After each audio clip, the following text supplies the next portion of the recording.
Globe Miami Gila County Town Hall meeting on both post and pre fire and flooding. We all remember from last year the fires and then the floods that followed. And here we are in June again, 2022. And we wanted to get together, Mayor Guimeros, Mayor Gonzalez, the county, to talk about, are we ready for the flooding or fires that may or may not, hopefully not, appear again in our county, our community. So, thank you all in the audience, thank you all watching on YouTube or Facebook, and I just wanted to kick things off. We have, let me do introductions. We have Globe District Ranger Adam Bromley, National Forest Service. We have Globe District Ranger Emergency Manager, Forest Service. I'm sorry. We have Emergency Management Manager, Carl Melford, Gila County. Emergency we have Mayor Manager, Al Guimeros, Carl City Melford, Globe. Gila County. We have Mayor We Sammy have Mayor Gonzalez, Al Town of Miami. Guimeros, City Globe. And we have Supervisor We have Mayor Tim Sammy Humphrey, Gonzalez, Gila County. Town of Miami. So, And we have Supervisor without Tim any Humphrey. delays, let's jump right into it. Adam Without Bromley, any would you delays, come up let's and jump right share into it. with the group? Adam Bromley, would you like to come up and share with the group? For those of you who haven't Hey, good evening, seen me everyone. before, the District Ranger here for the Tono National Forest. I'm here in Globe. Been here now for a couple of years, so went through everything in town last year. So if everybody remembers, about a year ago, it's the 7th, so yeah, about a year ago, we were probably all having kind of a bad day. But I think, a year later, we're looking back and we're saying, hey, we learned some lessons.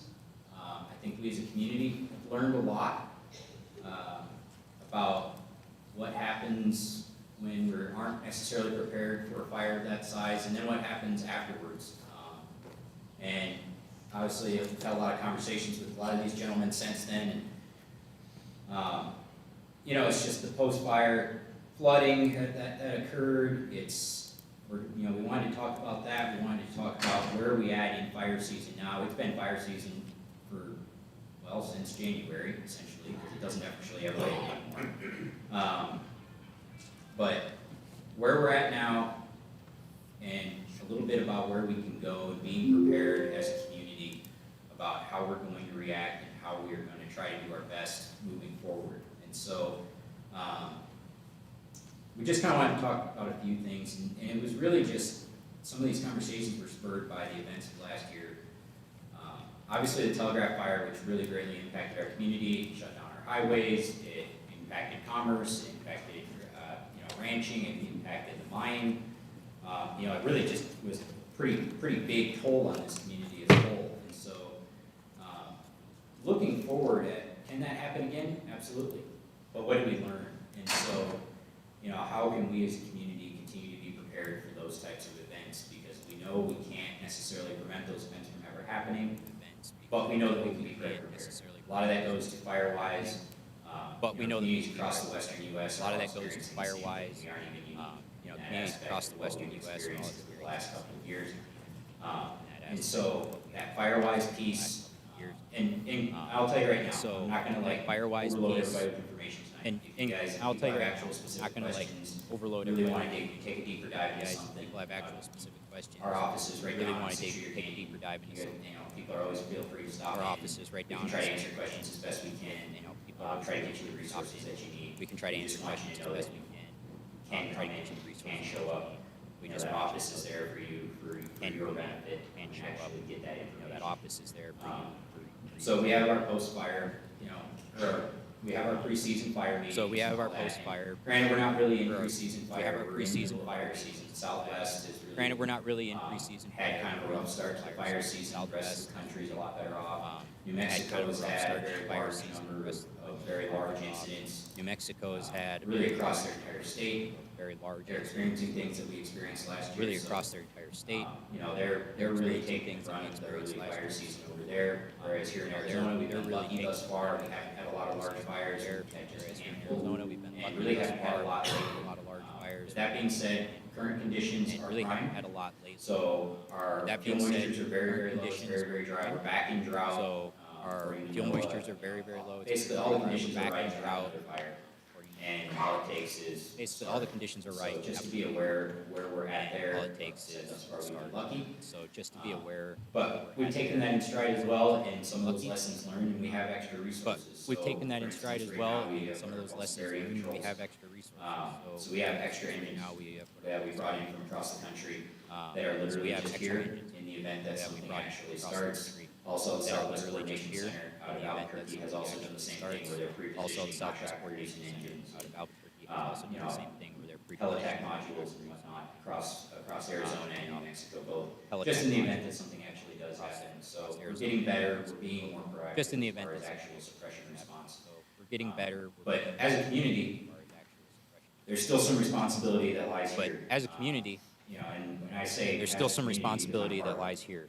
I have just as much You know, responsibility. and I say as a as community because everyone I'm else part here. of it. So it's I taking have that some Firewise responsibility. message that I think probably everyone's kind of heard at It's this taking point. that Firewise It's clearing message your brush that away I from the think house, probably it's everyone mowing the lawn, it's taking the this grass point. away, It's cleaning your gutters, taking out dead trees, dead vegetation, Cleaning and your making it gutters, so that you've got a taking out space that's dead around your house. dead trees, That's already defensible, we're not making relying it so on that you've got a firefighters space to come in and do that work for us. that's that we already could've done defensible. it. We're not relying And on so, firefighters to come in and do that. my for house us. personally, it doesn't have a lot of flammable material around it. There's just not anything there. I've zero-scaped it, it's rock, and I have a yard.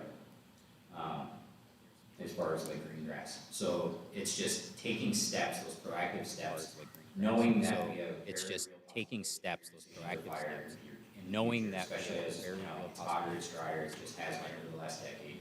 especially as And so hotter it's those been. are just really key messages that I kind of want everybody to focus on. And so is that those are that just is a really huge key help messages to that I kind of want everybody to focus on is that our community that as would a be, whole, that is a but huge also help those to first not responders only show up when something our actually community as a whole, but also those first responders that are going to show up when something actually does, have an ignition and actually start moving around and have a fire.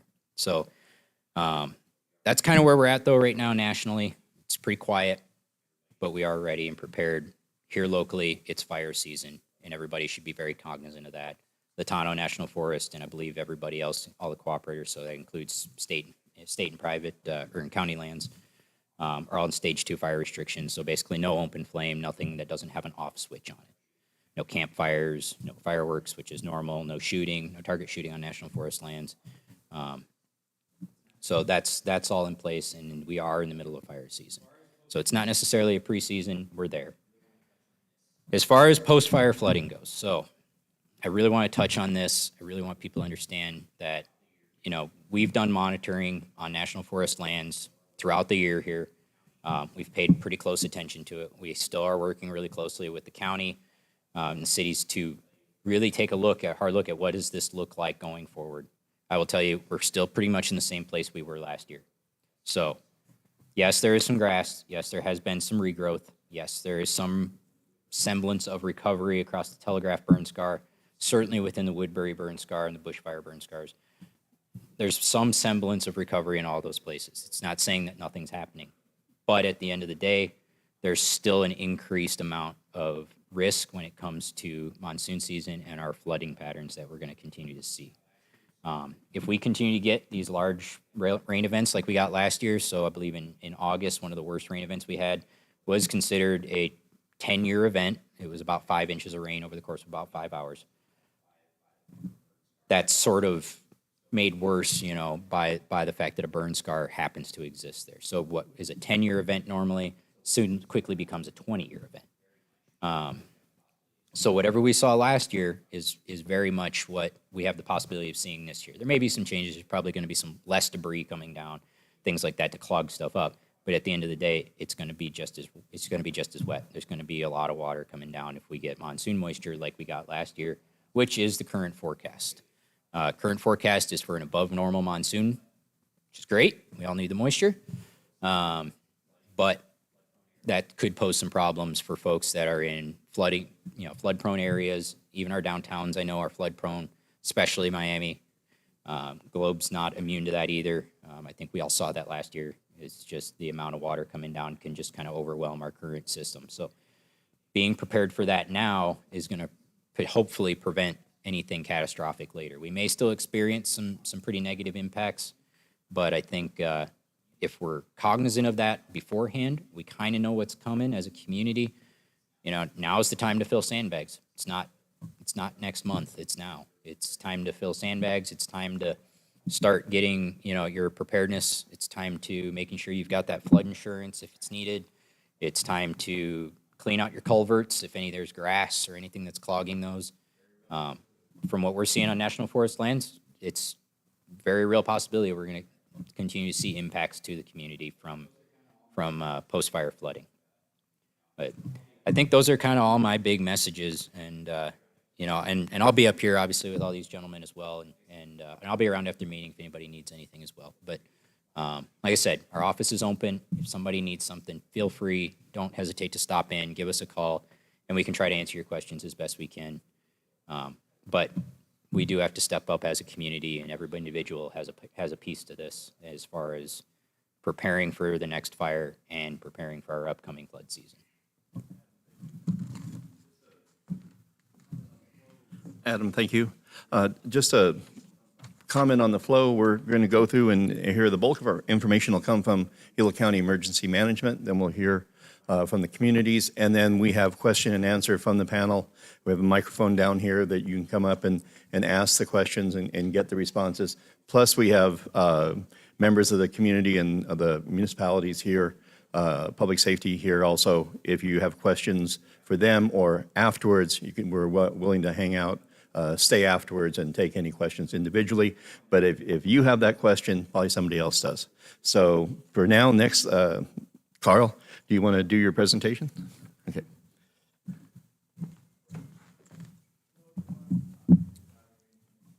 Alrighty. Hello, everyone. Thanks for having me. My name is Carl Melford, Emergency Manager for Gila County. So just wanted to give a quick overview before we kick off of what emergency management does in Gila County. So my office manages the County Emergency Operations Center, which kind of serves as a support agency and resource allocation agency for the response agencies within our community. So this means, you know, if there's a fire, I'm not out there putting out flames. We're back in an office making sure that our community and our locals have what they need to stay safe. We also work very heavily in evacuation coordination with law enforcement. Our our main function there is taking care of the mass notification. We utilize a program called Everbridge, which sends out emergency notifications, for example, evacuation notices, to people via cell phone numbers, landline numbers, text message, and email. There's some sign-up forms in the back on the way out. If you want to fill out one of those and get signed up with the program, by all means, please do.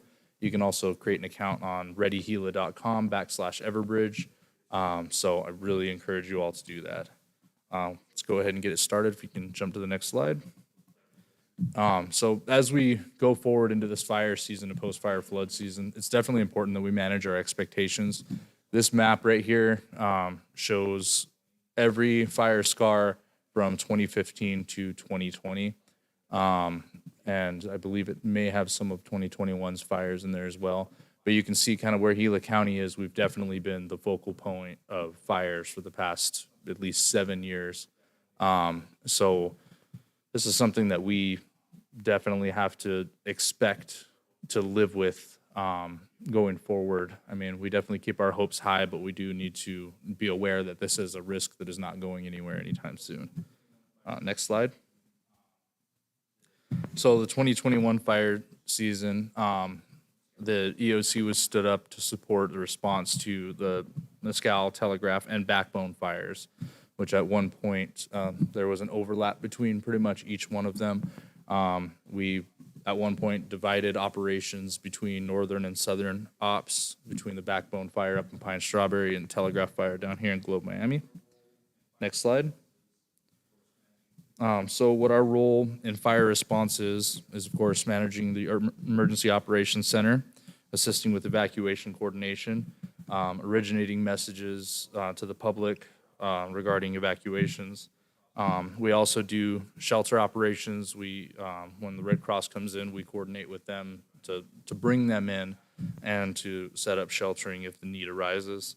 And after the fact, we do damage assessments and basically seek out any resources that may exist for recovery. Next slide. So evacuations. Right now, our Everbridge program has around 45,000 total users, which in a county of 54,000 is a pretty good number. We're always looking to get more people in there. I mean, the only way you're going to receive the messages is if you sign up. During this previous year, we sent 5 set notices that reached 7,612 people and 13 go notices, which reached 11,866 people. Next slide. So one thing that was not necessarily taken into account or anticipated was hazardous materials. The fire crews actually stumbled upon dynamite during the fire response. There's also quite a bit of burnt debris that was considered hazardous after the fire that we had to work with ADEQ to properly handle the removal of. Next slide. So the Individual Assistance Service Center. During the fire response, we did stand up the Individual Assistance Service Center. We brought in volunteer organizations from around the U.S. to provide services or to tell the public what they had to offer to assist, with primary focus on those that lost their homes in the fire. Next slide. So post-fire flood meetings. While the fire was still burning, we pulled together a group of public officials in anticipation of the potential for post-fire flooding. We began the sandbagging operations, public notices, public meetings, and trying to spread the message of the potential of what could come. Next slide. So HB 2001, for those who aren't familiar, I won't go too far into it, but after the events of the Telegraph fire, a House bill was passed allotting a significant amount of money to wildfire prevention and also post-fire flood prevention. There was a line item in there that described post-fire flood mitigation projects, so we started heavily tapping into that. So we're aware, in a normal emergency, once we reach that state emergency declaration, that provides counties with reimbursement after an emergency. It's usually capped at around $200,000 and is 75% cost match. HB 2001 in total was $100 million, significantly more than we would have access to in a normal emergency. So this funding was utilized for engineering and hydrology consulting, contractors for creek cleanup and debris removal, dump fee waivers, sandbaggers and sandbags, wood chippers, grapplers, vacuum equipment, tons of other equipment, NRCS project cost share. So the NRCS, we're working with them to get some projects done. I believe it's roughly around $10 million in projects. Typically, this comes with a 25% cost match that the county has to pay. House Bill 2001 is covering our portion of that cost share. So in essence, we're getting about $13 million worth of mitigation projects at no cost to Gila County or its taxpayers. Next slide. Community Resource Center. So we did stand up a Community Resource Center, which the Salvation Army helped heavily with. They provided meals, relief, hydration, cleanup kits, and anything that they could get donated in to provide out to the public to help them recover from either fire or flooding. Next slide. So mitigation, we've been working very heavily with J.E. Fuller, which is a hydrology company.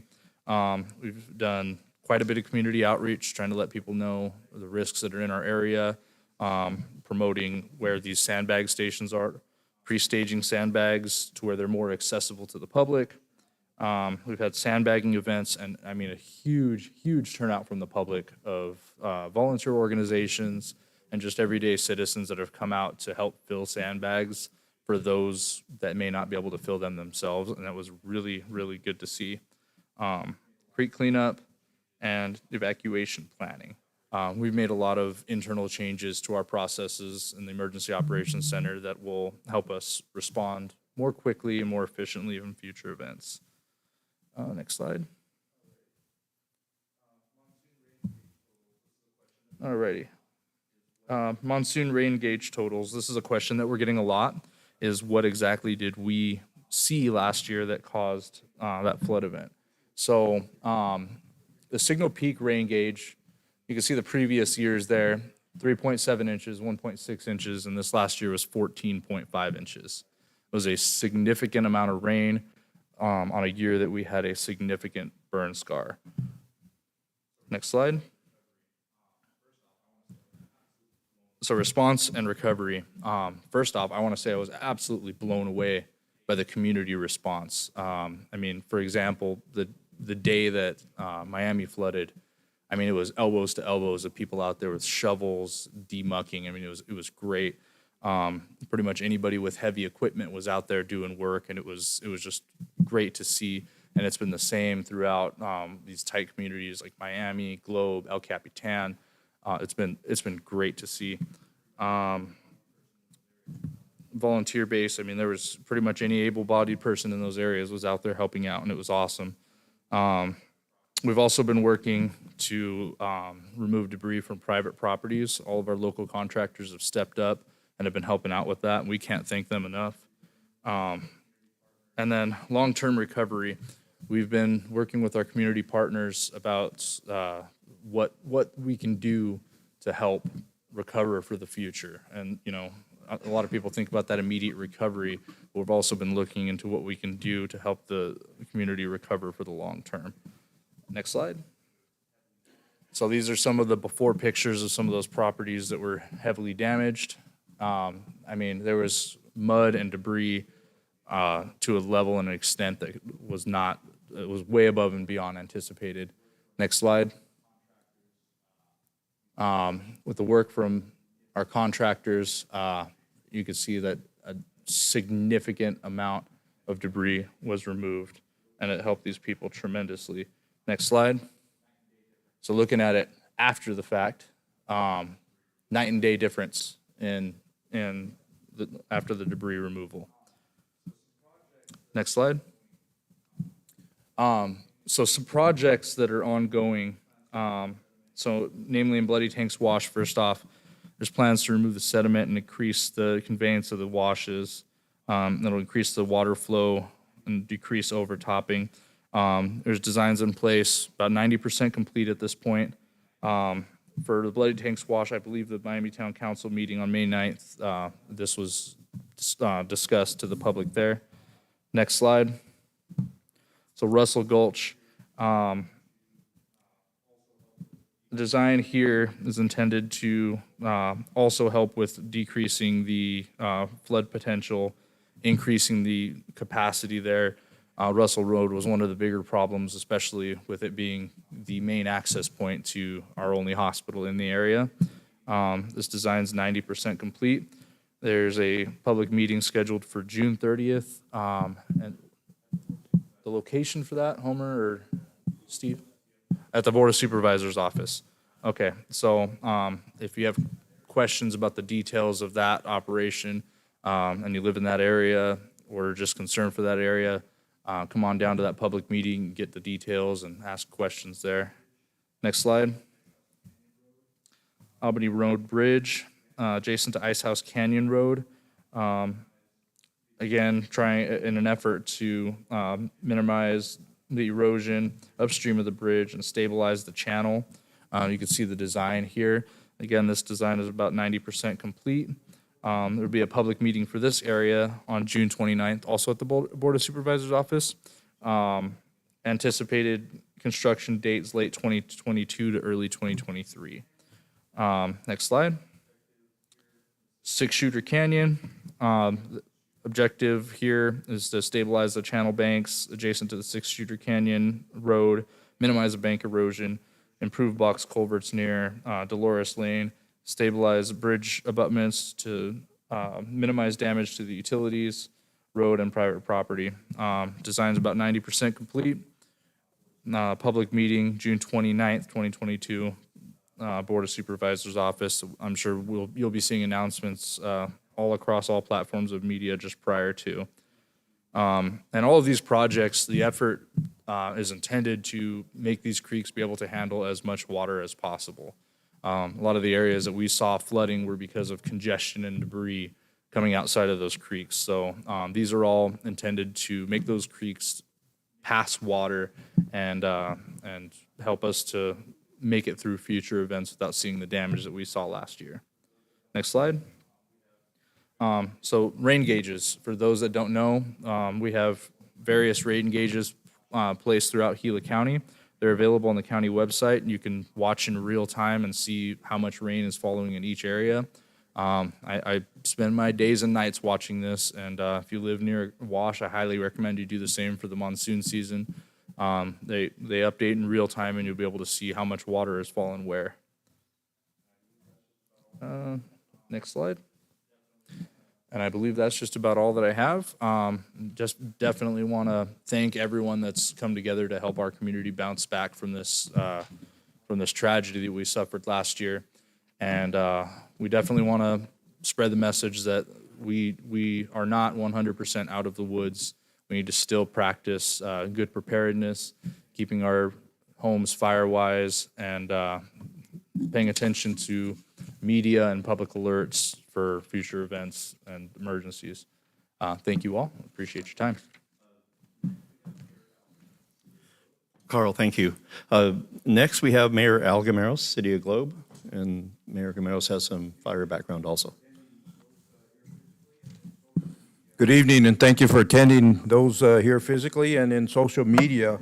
I want to thank everybody that helped set this up for tonight. I think it was important that we initially set something up, some sort of town hall, to at least inform the public as to the work that's being done. And you all heard all the stuff that's being done by the Forestry Service and by our emergency management. And that affects our whole community. I mean, each individually, like Miami, like Globe, we have a responsibility within our limits also that we need to take control of. But the county represents us all, and we have to work together as partners and collaborate to make sure that things run smoothly.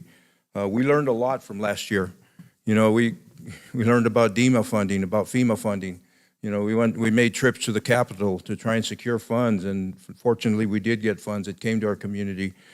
And most of that was for mitigation, for cleanup that we saw. The county took the lead and contracted, I think it was 11 different contractors in order to go into areas to clean up areas, and that was important. Unfortunately, there wasn't the funds out there for personal loss, personal property, because of areas that were deemed as flood zones, and homes were flooded out. And we still have families and businesses that are still haven't opened up a year later because of the floods. But we did learn, we saw water run where it never ran before. And we were always saying, well, the water's never going to get here. And when we looked across the highway by the Oil Mill town, we saw water running and flooding that highway. We've never seen that, I don't think, here in this area. So it's important that we're aware of it. We know it can happen. And I think it's something that we need to prepare ourselves. That's going to continue to haunt us probably for the next 5 years at least. Some of the, we talked about, and they hit a little bit about insurance and understanding what flood insurance costs. I know it's expensive and some people can't afford it, and it makes it tough to purchase that, but in some cases, you may need to have it. I've seen where our county and our fire departments have updated the CWPP, it's our community wildfire plan for our areas, was last updated back in 2012, and they just completed the update, one of the very few communities that have completed their plan for this year. The U.S. Forest Service nationwide have implemented a 10-year fire plan that's going to help with funding for mitigation projects, hopefully that our local forestry will be able to take advantage of also. I'll talk a little bit about our city. I think the most important thing that we did, and I think it was even through COVID and through floods and fire, was to upgrade our IT department. And Daniel, who's here tonight and doing live stream with YouTube, I mean, that's important. People were able to see it live. We have never, as a city, had that kind of technology to be able to transmit it to different people. But we also use different avenues because we know that everybody does not have social media, does not have Facebook. So we need to hit the people through the newspapers. We need to get them through social media, obviously, and contact us directly. Our phone numbers are out there. My number is out there. Any of our council members are out there that you can talk to them. We were able to get some equipment through the funding that Carl talked about, the $100 million. Our city did get a sandbag machine filling. We got some other equipment. And John, our public works director, is here. And he can answer any questions after this also if you have those questions about it. But I know they've been busy filling sandbags already. We're ahead of the game. And starting this Thursday, John has advised me that sandbags will be placed at the Teepee downtown in Globe and also at Canyon Fire Department. And I'm sure the county is also doing the same in preparation for that. They are taking advantage now of DLC workers that are now available after COVID. So we have them, I think John told me, 5 days a week now. So we're putting in the work and trying to get things ready as we prepare for the rains. They have done a lot of work in the creek, and even so more in these last couple of weeks, cleaning more of those areas out. I know our fire departments and police departments have gotten prepared for the upcoming season. We want to look forward to creating, and they talked a little about Firewise Community. We need to create ourselves a Firewise Community designation. And I think with cooperation with the University of Arizona Watershed Program, we discussed that in our meeting last week. We want to be able to designate ourselves as a Firewise community. It's going to take work between the mayor of Miami, our supervisors, our U.S. Forest Service, our fire departments in order to help. But that'll bring funding, and it'll bring mainly education to people to understand.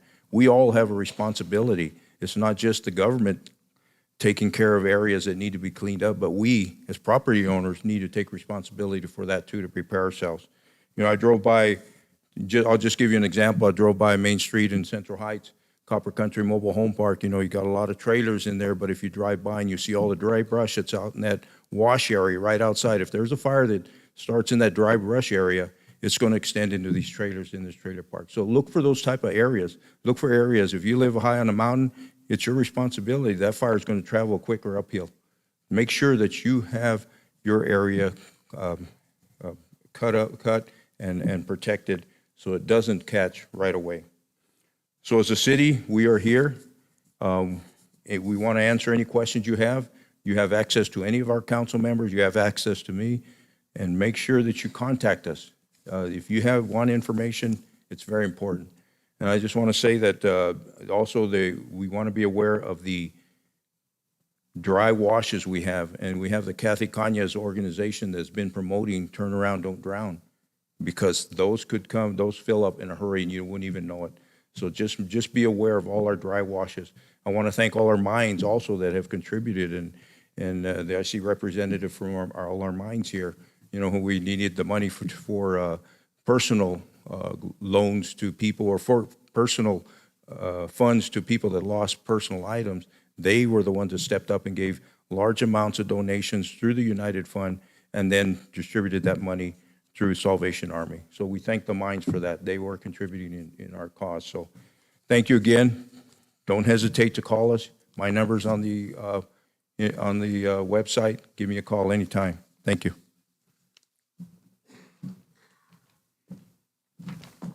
Mayor Gameros, thank you very much. And now I'd like to hear from Mayor Sammy Gonzalez from Town of Miami. Thank you. Thank you for showing up tonight. I think tonight's a very important day for our community. I just want to touch at the beginning what we experienced last year with the Telegraph fire. In Miami, it burnt most of the south side, and the north was okay. But if it wasn't for our local people, our leaders up here in the Telegraph and the floods afterwards, I don't think the town and the city would be where we're at. And so I just want to congratulate or thank you guys for doing an excellent job leading where you guys need to lead. Kind of like what Adam said earlier, we have to be vigilant in the town, in our communities, and we have to look around our residents for any dry brush, because we're not concerned about where the Telegraph has burnt, because there is hardly any debris. There's still growth there, but there's hardly any debris. We're not worried about any kind of fire coming in. We're more worried about within our community. And so I urge residents, whatever they need to do, if you need help or assistance, by all means, call the town, the city, the county, and see if they can assist in any matter of removing some of your debris to prevent any kind of future fire. Going with the floods, of course, we knew we had a short amount of time to deal with the floods right after the fire. We knew it was coming, and it was hard to prepare for what we expected, not knowing how much volume of water we were going to get off of the burn scar. And so, you know, our local residents suffered quite a bit, especially coming in to Miami on the east side. We've had some structures that were completely lost, buildings that were lost, homes that were lost. And we did have local people with help with funding. And, you know, thank you for everything you guys have done on the Salvation Army, United Fund, just our local leaders leading that way too. So hopefully we are moving forward and helping still assist on homes that need help. I'm going to talk about the future now, what we're looking at, what the town of Miami is doing currently for the flood season coming, which we are anticipating. Carl kind of talked about Bloody Tank Wash. We do have removal that is worked on right now in the Bloody Tank Wash. There is where debris will be removed. Anywhere, it looks like we're looking at debris from Mackey's Camp all the way to Miami Avenue on the Bloody Tank Wash is what J.E. Fuller Group is coming in to complete. We're also assuring that all drains in the Bloody Tank Wash are remaining free and clear. So this is what our Public Works is working on. We're looking at ensuring some of the following minor washes and tributaries amongst residential areas are clear debris and vegetation so that they can drain as much as possible. And I think they talked about that earlier too, about trying to get as much water flow going without any kind of issues or backlog. We're still going to have debris, of course, coming in from the monsoon, but, you know, we do have a plan set for our washes, Public Works going out and cleaning our drain systems, and make sure there's no blockage out there. Sandbags. Mayor Gameros kind of talked about our sandbags. The county's already getting theirs operating. We will have setups for our town residents in Miami for those that are looking to acquire. We will have filling stations, drop-off stations, and possibly if you guys need any assistance of delivery, or possibly of sandbags for elderly that do need help. So that is also in play. And so I just want to, once again, just let everybody know that the town of Miami is open for any questions, any concerns that you do have. If you do have questions, feel free to stop by, email, and we're there to help. This is why we are here. We're here to assist in any way we can, so feel free. So thank you.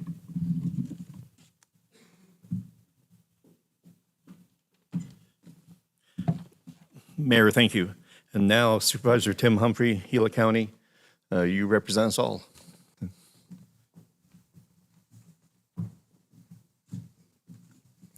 Again, thank you everyone for being here tonight and on YouTube.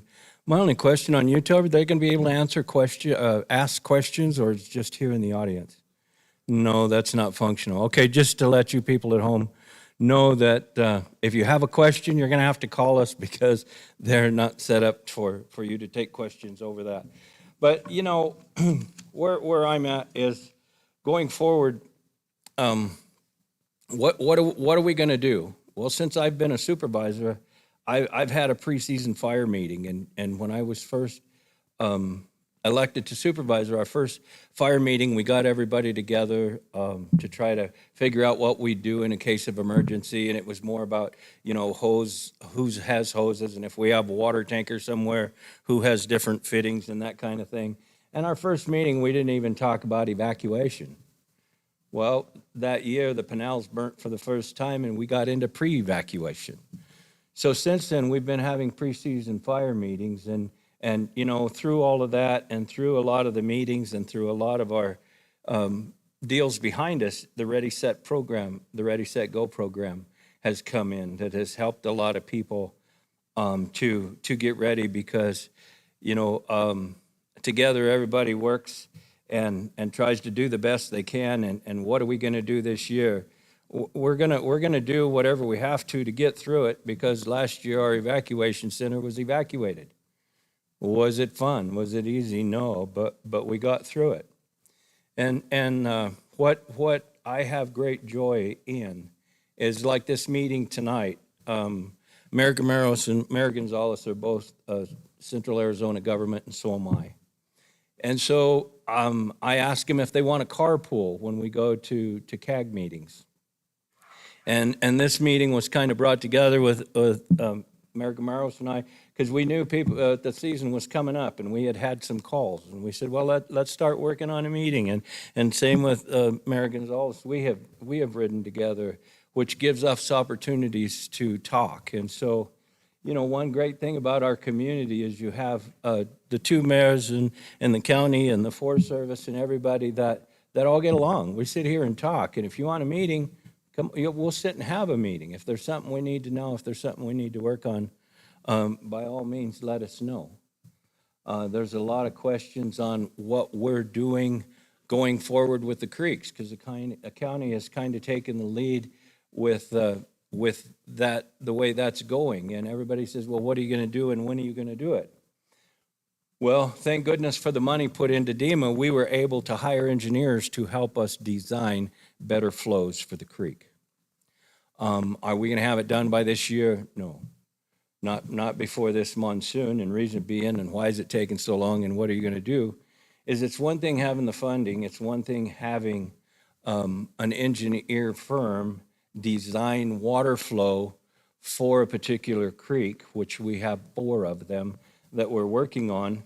But then we get into issues like Blue Stick. Where do we have utilities? We would like to take a lot of material out of particular areas, but because of utilities there, we're not being able to take out the amount of material that we'd like to. Also on other waterways, we have people whom own parts of the creek in our areas. And so we don't have the full scale to go in and do what is designed. And I noticed Carl said 90% designed. Well, then we have to contact those property owners. We have to share our design with those property owners. If those property owners do not wish to give us access, that's understandable. That's their property. So we have to move on to doing what we can do with what we have to work with, because a full design of what was designed is not possible at this point in time.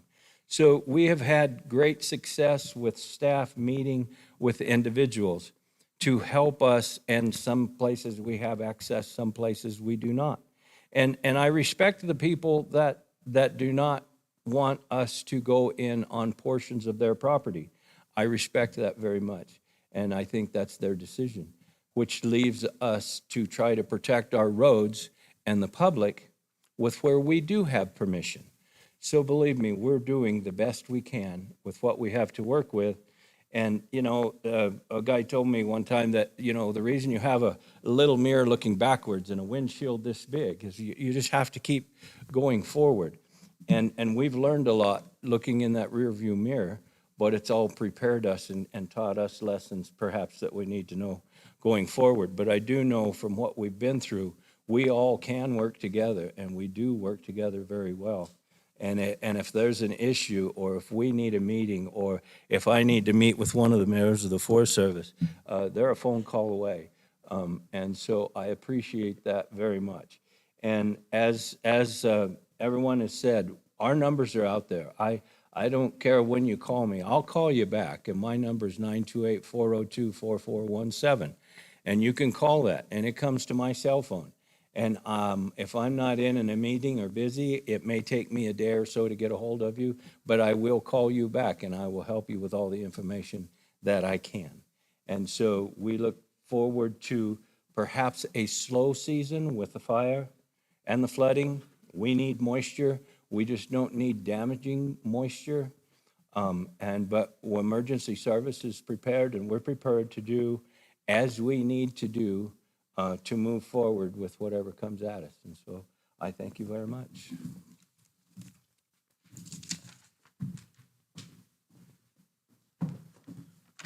Supervisor Humphrey, thank you very much. So now we come to the question and answer period portion of our town hall. If you have any questions that you'd like to share, we have a mic here, especially if you want to have a discussion or something you want to ask. I can repeat it for the group, but we encourage you to come down and talk and ask what is on your minds about maybe a little bit about the past, but a lot about the future. And I will start with one. So the glazing that happened with the fire that makes the water run off, you said that's going to stay for a while. We're not seeing any change in that. Is there anything that can be done about that? Adam, I'm looking at you. Okay.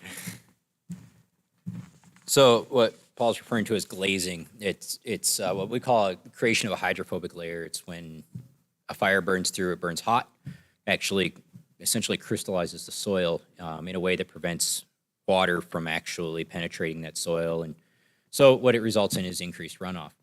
What we actually saw in the Telegraph fire was actually not really high soil burn severity. We saw high vegetation burn severity. So when you go out and you look at the Telegraph burn scar and there's nothing left and you think this is really high severity, yes, in the vegetation, that's true. In the soil, because of what this thing we called residence time, it's basically how long did the fire actually sit in one spot? That was a very short amount of time. That fire burned really fast. It burned hot, but it burned very fast. And so it didn't create as much of that glazing effect, that hydrophobic layer, as as a lot of people expected.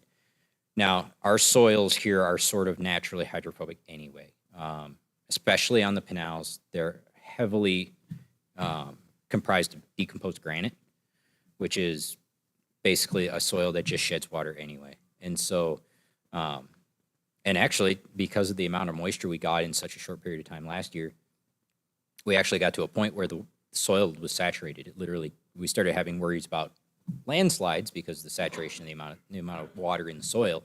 And it literally just, the amount of water overwhelmed the soil's ability to uptake it.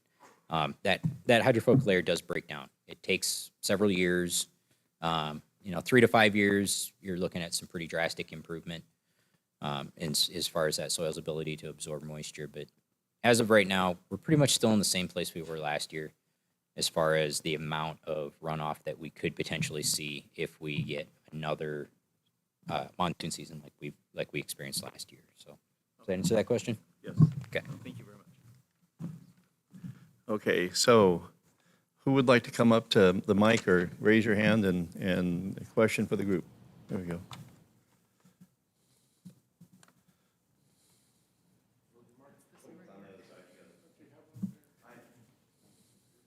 Oh, it's on the other side. You gotta. Best laid plans. Yeah. I got to direct better. Yeah. What's a? So go ahead. Questions. First off, Supervisor Humphreys, he did not lie. Call him, he will get back to you. If he's in a meeting, usually after, if not, the next day, yeah. A few questions. Mayor Gonzalez, I have a need for sandbags due to the fact that my brother-in-law was one of the 2 worst homes hit in Miami. When are those sandbags going to be available? Because I'm going to need to build a wall around that property.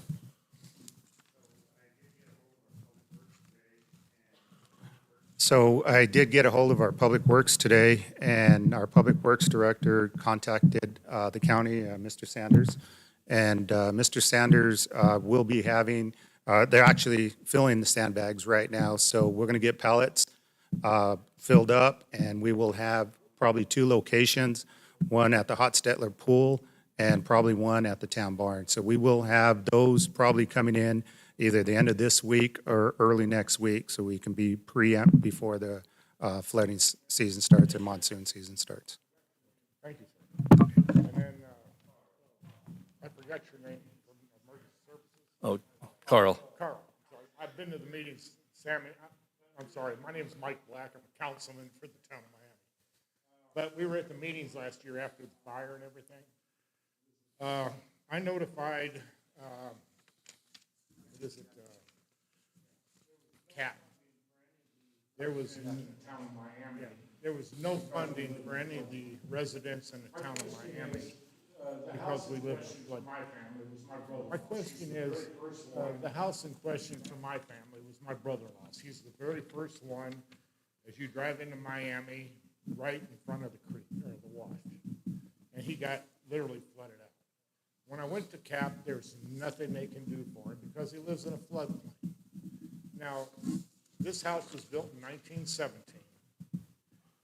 Is there not a grandfather clause in there? Because they came in and built Highway 60, and they moved it from Sullivan Street to Live Oak and condensed that. The flooding we had was due to the buildup underneath the bridge, and that flooded over into that Canyon Avenue neighborhood. How come there's no funding for these houses that were here before the state came in and altered the wash? The wash. Carl, yeah, come on up. So I first off, my condolences for the loss there. So the way that funding works through CAP, I'm not super familiar with, so I'll have to talk with them and get you some more information on that. But if you haven't looked into it, I would talk with Linda with the United Fund. She worked with the Salvation Army, and they were receiving donations of funds to give out to the community. So as far as government goes, when it comes to state monies and stuff like that, none of that actually goes into homeowners' pockets to rebuild. And that's just the unfortunate nature of the beast.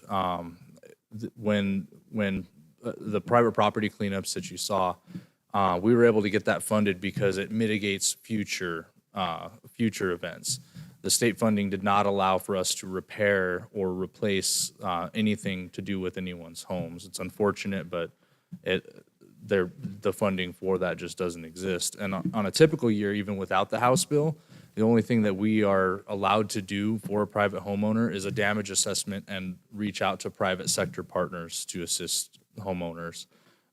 So I would talk with Linda. I'm not sure how much of that funding is left over, but if that's something that can help you out, I mean, your case is the exact reason that funding source was created, to help those that didn't have access. I've worked with Linda and I've worked with Salvation Army. I've gone to every agency that I could. The one concern I had about what you were doing, with the property cleanup and stuff, we went to them. We had, he came and gave a bid on cleaning up the property of all the dirt and everything that's piled up in there. And we we contacted them and we got blown off. There was a few contracts that this contractor had with the county. There was one for $28,000, one for $15,000, and then the property in which my brother-in-law lived was $2,000-some. And the county blew them up. We ended up going in and doing it ourselves because they wouldn't approve it. And this is the county or whoever Was it, was approving it. okay, so, how the process is. Was it, Was approving it. okay, so how the process is working is people are going to contractors and the contractors are submitting the bids to our office. And the only reason that we would deny any is if they weren't in a flood zone, which I'm familiar with that property. And I'm not sure that the contractor submitted anything to us for that one because I didn't see it. But I would talk with Justin, raise your hand. Talk with Justin. He's got the list of contractors. If there's something, if you guys have receipts for any of the work that you did, that's reimbursable. Okay. If there was any equipment rental, any equipment purchased or anything like that, I'm sorry to hear that, but I don't think the contractors ever shared that, that request with us. My wife contacted the county and they said they had the picture. Okay, I will look into that for you. Because I'm not sure why that happened, but I'll look into that for you. Oh, one other thing, I have worked with all the agencies here in Gila County and stuff. They're outstanding, don't get me wrong. It's just little things that, over this one little property. I've worked with Linda. The county's the one that stepped up the most, I'm afraid to say, because The county's the one that stepped up. they helped us out in removing the debris and everything from They home. helped us out. We literally lost the house. We had to drain it down there. Home. We literally lost. Tim, thank you We had very to much. cut it down there. You want that? Fairwood. Thank you. Tim, thank you very much. Thank you, Mike. Thank you. Thank you, Mike. Okay, for the record, my name is Linda Arenero. I do work for the City of Globe, but I'm also on the board for the United Fund of Globe Miami. Last year, after the traumatic events, we had several stakeholders come to the table and help develop this recovery fund. And so we were able to raise $315,768.97. And the funds that have been spent since then have been $152,180.31. So as of today, we have about 120 to 30,000 because there are still applications being processed right now. And actually, because of this specific home that Mike contacted us about, we are looking to redevelop the scope of the program. So with the original scope, that homeowners were able to apply for a $2,500 contribution towards their home repair, and we had hundreds of applicants. And so now that it's absolutely slowing down, though we unfortunately may see some events happen this summer and may need those funds, but we have about 4 to 5 homeowners that really $2,500 didn't go as far as they would have liked. So we are working with our stakeholders to redevelop that. And our major stakeholders are amazing, Capstone, Freeport, BHP, and Southwest Gas, as well as the United Fund. The United Fund kicked it off with a challenge grant, and we contributed $100,000. So we are working to address these needs, and again, it's kind of a process. We didn't know what the demand was going to be until we jumped in to do it. So we're trying to respond in the best and most timely way possible. Thank you. Linda, thank you. So, other questions? Come on down. Oh, no, there you go.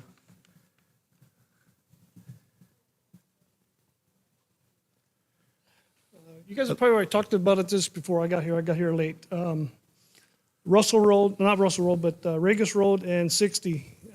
We talked to some engineers that were doing that side road on the side of the highway, and they say that we're basically in a bowl where we're at down here. That creek is not, how do I say it, capable of even handling a 5 to a 10-year flood. And we all seen where the water came from the canals, and it all ended up with us. Is anybody doing anything about these runways? Go. Yeah, so I can get with you afterwards and show you what went over in the slides, Okay. but there's a significant amount of work planned to increase the flow capacity for all those creeks. And Steve Sanders is here, our Public Works Director. He's more knowledgeable about it than I, so if you catch one of us or even Supervisor Humphrey, we can kind of give you the plans that are in place for those Okay, areas. yeah, I apologize for being late. No, you're fine, you're fine. Thanks for We had coming. to close the shop and come up. The other thing is, behind and I call it Mike's house, but the old Donko house, there's actually a culvert back there, and I showed you guys this. But that water comes from everywhere, and it goes down there and it floods that house. And we found out that house has been flooded 3 times, major flood, 3 times. Because, and hopefully this takes care of it by enlarging the culverts there or something. That's my biggest concern, is getting this water away from there, because we're going to continue getting flooded here, down there, if we can't get a. And that's our hopes with these projects. I mean, every creek has its capacity limit, and everything that we're doing is to increase that capacity and make sure that that water goes through. Okay. So that's our hope. That's what we're driving towards, is getting it to where overtopping of that wash will no longer be a concern. And Cool. that's what these projects are aimed towards. Cool, I appreciate that. Thanks. You got it?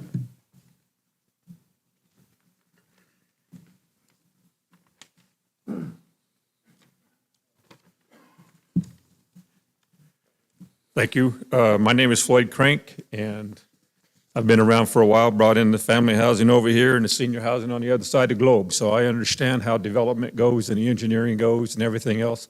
So we don't need to get into that. I want to thank Mr.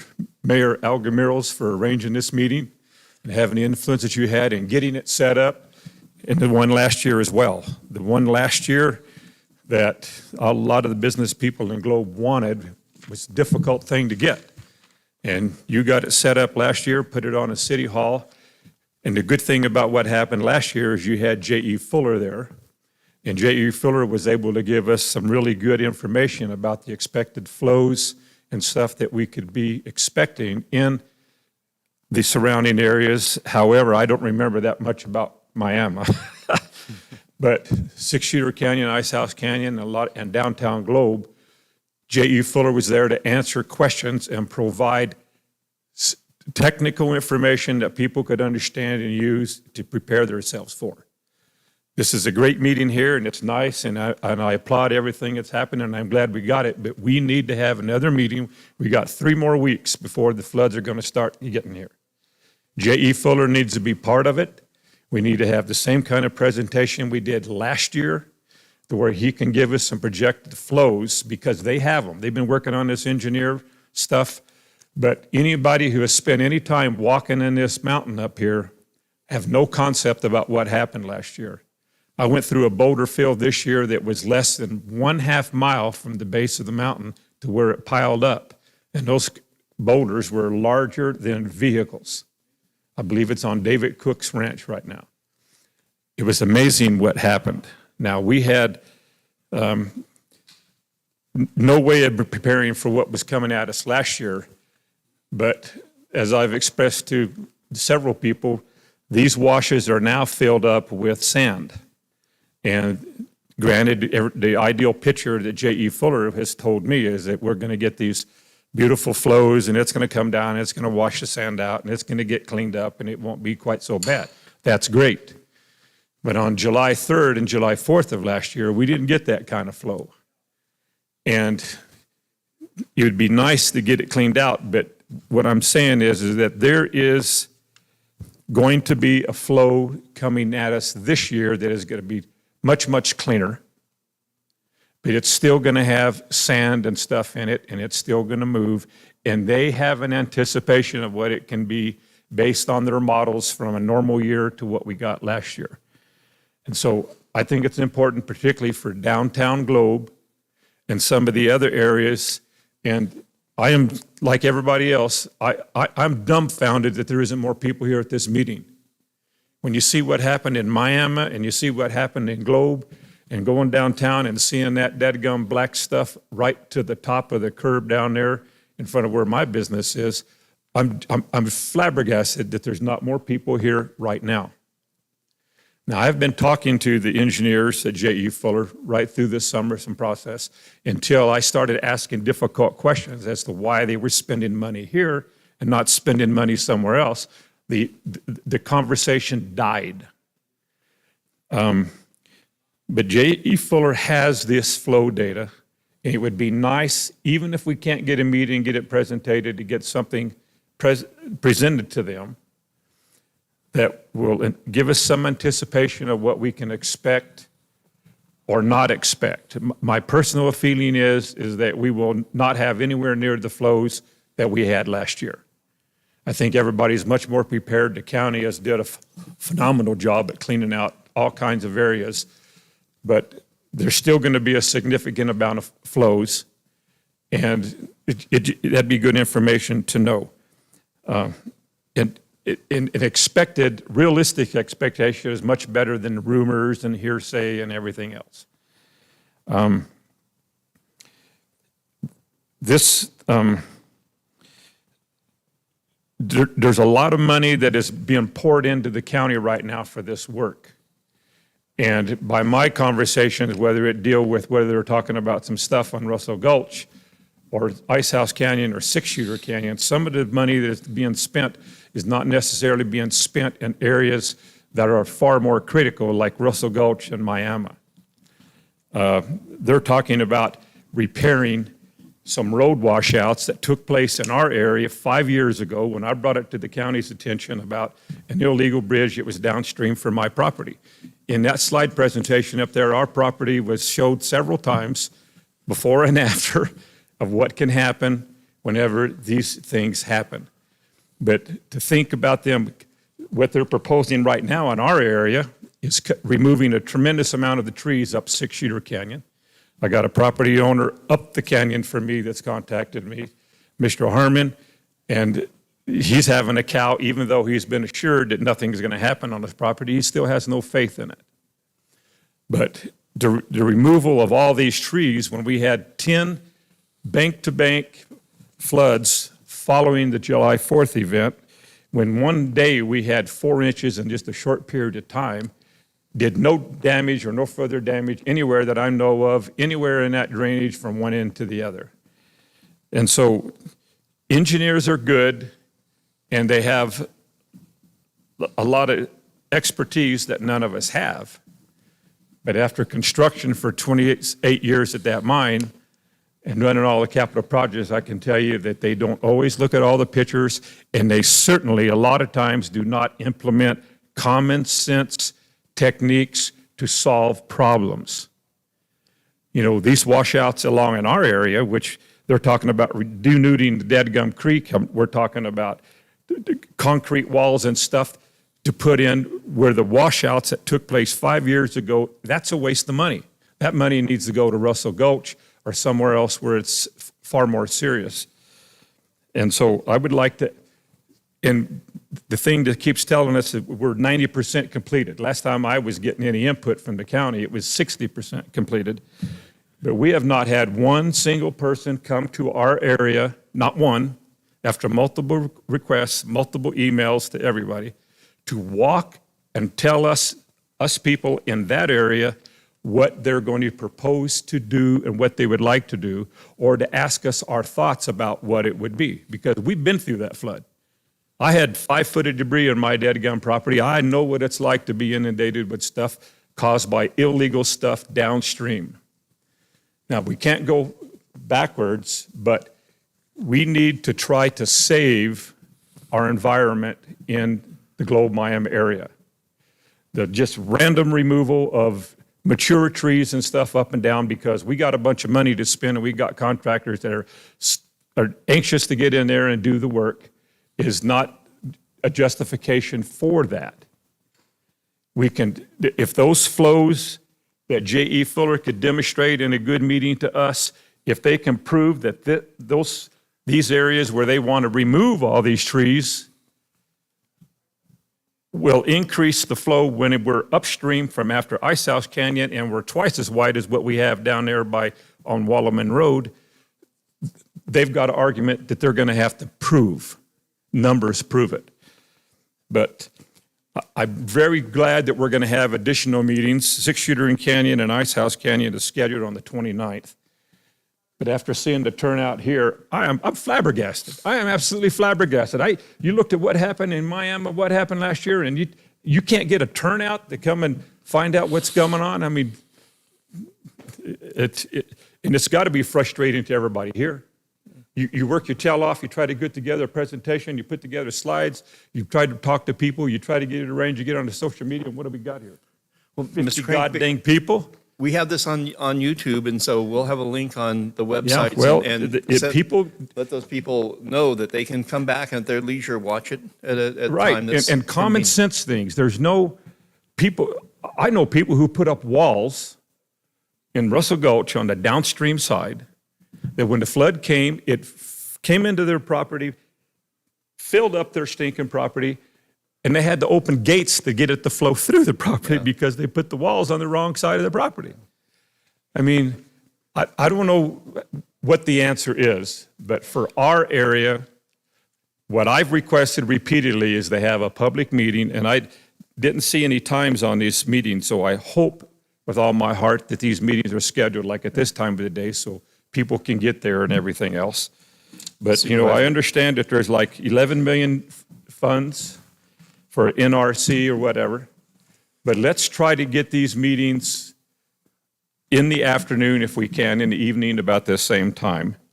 And let's try to at least have one more meeting or functional meeting with J.E. Fuller president for the downtown area so that they can expect, they can say, okay, it's not going to be as bad as last year. The worst is over with, or is it going to be worse? You understand? Knowledge is wealth. Al, thank you. You did a great job for 2 years in a row on this. In response, you said that people talking to you, which was probably me or some of my staff, we were at 60% and now we're at 90%.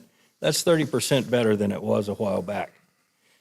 A lot of the communication with J.E. Fuller and the county have been to the property owners that own property within these flood waterways to help get their input on the design of what we're coming up with.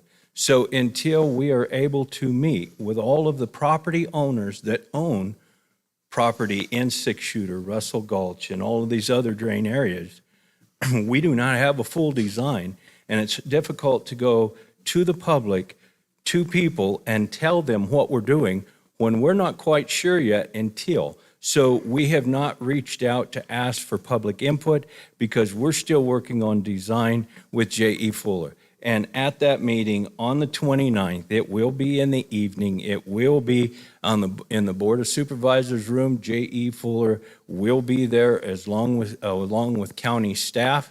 I have a lot of the drawings and things that are in large form that Carl had on there earlier to show design of what we're working on in the creek and what we're proposing or would propose to do. but that changes depending on property owners and access. But yes, sir, we are having a public meeting on June 29th at the Board of Supervisors, and everyone will be there to give you information of flows as well as a lot closer to design, not on just 6-shooter, but all 4 of our major drainage areas, because that means that we're getting closer to moving forward with what we're going to proceed to do or are able to do to get as much flow out of these creeks as we can. And to eliminate 6-shooter canyon of trees, that is not our intention.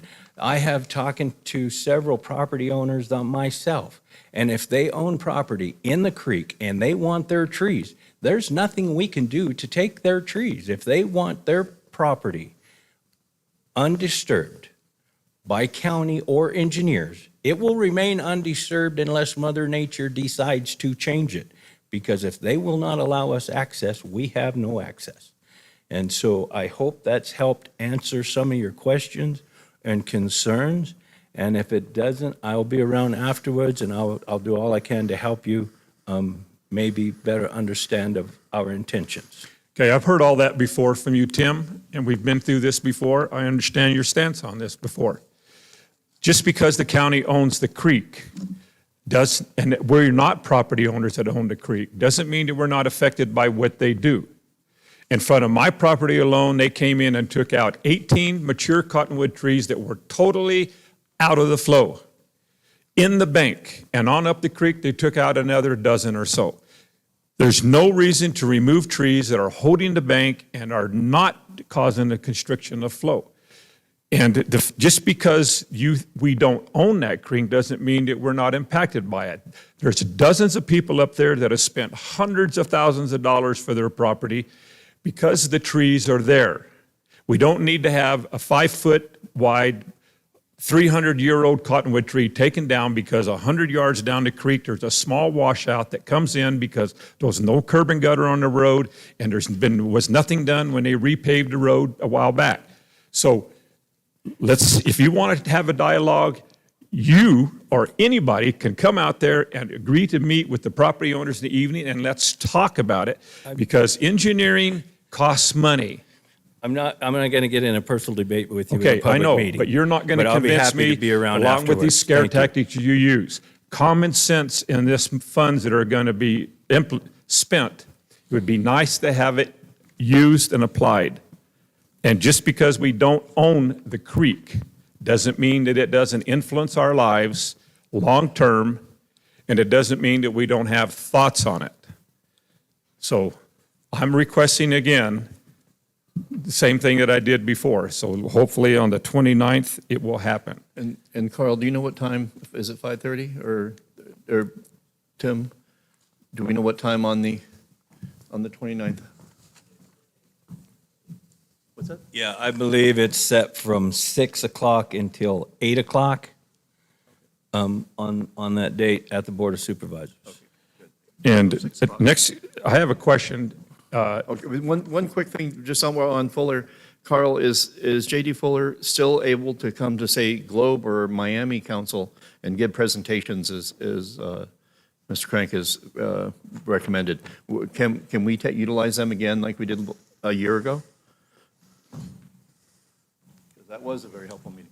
So I believe, as Supervisor said, they will be present for those community meetings there, but I'll have to talk with Steve and Homero and see, what their contract covers and see if we can get them there for those events, so. Yeah, it would be. So they will be present for those meetings, and we'll discuss with them for future. Okay, I'm sorry, go ahead. I was told that from the gentleman that, some of the people down in Phoenix, that there's $11 million. How much is coming in this pot right here? I've heard different numbers tonight. 11 mil, we're talking about the 2001 FEMA money? The NRCS funds that are coming towards the county, they'll be spending next year to do all this work. Oh, I don't know that one. Is there any idea how much that is, or are they going to have enough?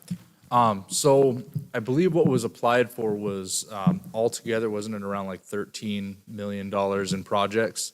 That's a 75-25% cost match. So House Bill 2001 is being utilized to cover our share, which is roughly a little over 3 million.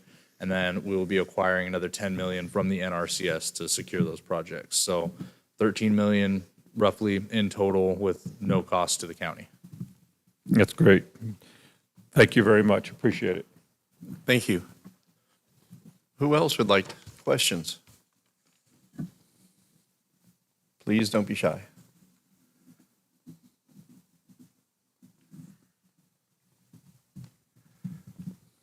I'll ask a question. Hi. Hello. I live in Miami. My name is Mike. This isn't about the drought, the wildfires or the flooding, but this panel just happens to be the same people that would address such an issue. There's lots of cities, there's lots of counties around not only Arizona, but the whole region that are dealing with water sustainability, like the drought. I've talked with people in the community and nobody has an answer. I even talked to the water company. I'm like, you know, how sustainable is your source of water? And like I said, this has nothing to do with the flooding. Obviously, it would have something to do with fighting the wildfires as well as living in the area. But my question to you guys is, does anybody know, does anyone have any data or evaluation about how sustainable our source of water is here? Because the water company can't tell me anything. They don't even know that there's a drought. And I'm not talking about the water company, I'm talking about the person that answers the phone at the water company, but that seems to be a little bit extreme. But, and like I say, this is a little off topic. I will tell you, as city manager for City of Globe, we have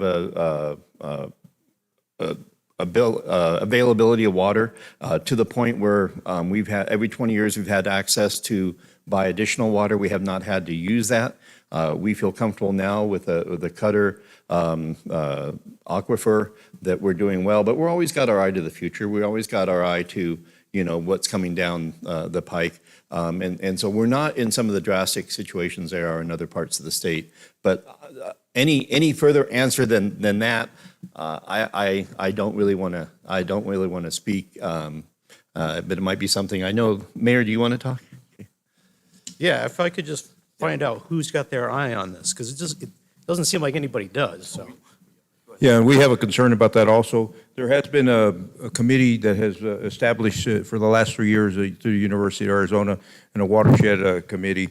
I've been part of it, and there's other stakeholders in the community that are part of it, all studying what is our availability and what is our future. In fact, that lady from the U of A made a presentation with the county last week that this has been run through grant money to do this study to our watershed within our area. But this is something that they went to the county to hopefully that they can put a part-time or a full-time to continue this committee to continue for the future to study our watershed and our future in our area. So yes, it has been addressed. There will be a final report that'll come out with the 3-year plan or the 3-year committee that they've done. And then hopefully this will be, because the county represents all of us. And so we need to move forward to make sure that this committee stays together and continues to study the watershed of our communities. All right, thank you, Mayor. You bet.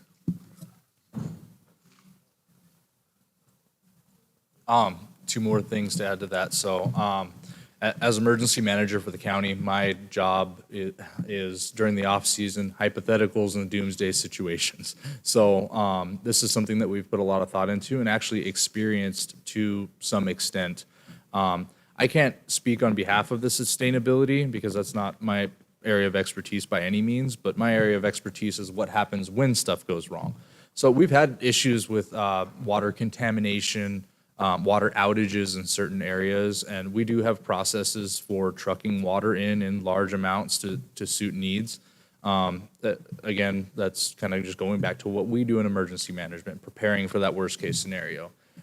We've experienced situations where from simple water contamination, E. coli, we've experienced water pump outages for large communities, and we have processes in place to outsource and bring water in. I know that doesn't directly answer your question, but when you said, you know, I want to know who's thinking about it, that's us, for sure. And then I don't know if he's still here, but Chris Jones, if you're still here, raise your hand. I saw him earlier. He may have stepped out. He's with the U of A Cooperative Extension. When it comes to natural resources, water, anything like that, that guy is incredibly knowledgeable. I'm sure he'd be happy to have that conversation with you more in depth, but I just wanted to throw those two things in. But again, his name is Chris Jones with U of A Cooperative Extension. He's a great one to ask for that information. And before you leave tonight, Linda Audinetto is here. She can give you a link to the final report that the mayor is referring to. And there's a lot of data there and information that hopefully help answer your question. Okay. And then one last thing. Is anybody from the high school here? Okay. No, but we thank them for allowing Yes. us to use their facility. They're very generous to do that. And- All right. Well, thank you. Okay, thank you. All right. Any other questions about water, fire? I'm sorry, not water, fire, flooding, or related topics? So, okay. And Mayor, did you, I think you wanted to say something. You have that look. I know my mayor. Just one more thing. Floyd, thank you for the kind words. I just want to make sure that it's not me. It always, whenever you do things, it's about people working together. We have the leaders up here. We have the minds that are represented. It's all of us working together. It might have been an idea that we put together, but we have to give credit to the people sitting down at the table and partnering with each other to be able to come together and share this information and help our total community. It doesn't matter if we live in Globe or Miami, Claypool, where we live, it's our community. And I really got to credit my staff at the city because I know they work hard, EDC, Public Works, our public safety departments, they work hard to really, we have these visions, they're the ones that do the work and make things happen. So thank you again, though. And one other point on sandbags, I know that John has been working to fill sandbags. I know last year the county, it's a big job. They're filling sandbags for the whole county. So if we're out there and we have some free time, I would think that they would appreciate, and we also did, a lot of us did it, volunteer for 8 hours or 4 hours to go fill sandbags down there on Russell Road. It's a lot of work, but the more people we get volunteering, the more bags we fill, the quicker the job gets done. Thank you. Any follow-up questions or final comments, please? I have to agree with Mayor Gomeros on thanking staff. If it wasn't for the staff that the county has today, that money wouldn't have been reached for. All of those meetings with RCS and J.E. Fuller in the creeks and with the people that helped us design this would not happen. It's easy to throw up your hands and say there's nothing we can do. It takes leaders and people that care to reach out and make the time to get these funds, to reach out, to make these meetings happen, to reach out, to see potential work in these creeks. So my hat's off to all the staff and the people that enjoy our community and throw together in our community when bad things happen. It's amazing, and it's showing a whole change in the attitude of the environment and where we live. I've noticed a big change in that attitude and the team. Team, together everybody achieves more. And through these tough times with the fires and the floods, I've seen that team start working together. And that got us here today, and it'll get us through this wet season, but also it'll help us create a better environment for the seasons to come in the future. So thanks to all the staff and the people that come together to make it happen. And Mayor Gonzalez, do you got any last thoughts? I'll give you a shot.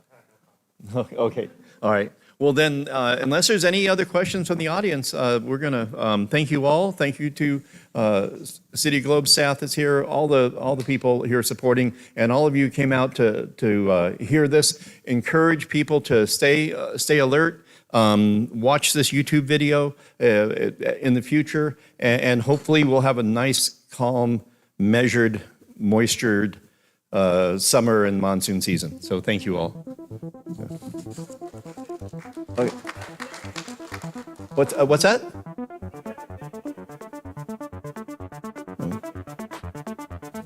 So thank you from the audience. So thank you very much. Okay. All right. Thank you all.